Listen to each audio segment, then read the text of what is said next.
Body weight, back and biceps workout. Here we go. We got a little bit of extra exercises compared to the pushing workout we did last week. This is starting off with 15 rear flies here on the suspension trainers. A lot of key points to keep in mind with suspension training rear flies. They're a great exercise for the rear delt. They're also keeping your traps and your rhomboids tense in your upper back. But here I'm trying to focus on not jerking myself up with too much momentum. You want to keep those straps somewhat tight, not letting them sag, and making sure that your arms are fairly straight. It's sometimes unavoidable to go with a little bit of bend in the elbows, especially if your arms are fairly cold on this, but try to keep them as straight as you can to keep it as strict as possible.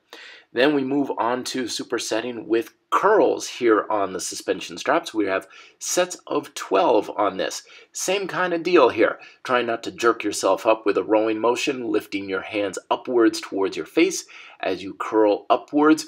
Also keeping a lot of tension in your lats, your upper back, your glutes, and your hamstrings to keep your torso and your entire body stiff as possible. That will help bring a lot more tension and a lot more strict motion into your biceps and get you a good pump in the arms to start off the workout.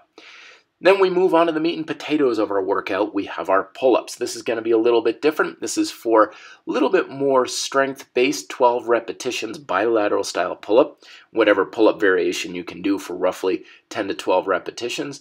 But if you're using a unilateral exercise, something like a commando pull-up here, you're doing 6 repetitions per arm. So it's still 12 total working repetitions for the muscles, but you'll do 6 on each side with the other one assisting, depending on what sort of pull-up progression that you are using, whether you're following convict conditioning, the Get Stronger program, whatever the case may be. We're looking at using a technique that's going to be a little more strength-based and not necessarily terribly high repetition.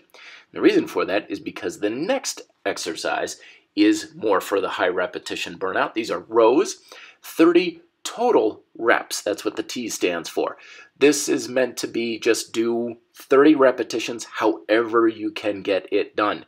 You can do 10 and then break it up into 5s. You can do 5 at a time. You can do as many as you can. Stop, shake out a little bit, not really getting too hung up on the numbers, just total of 30 repetitions to really make the upper back, your lats, your arms, and forearms really working hard.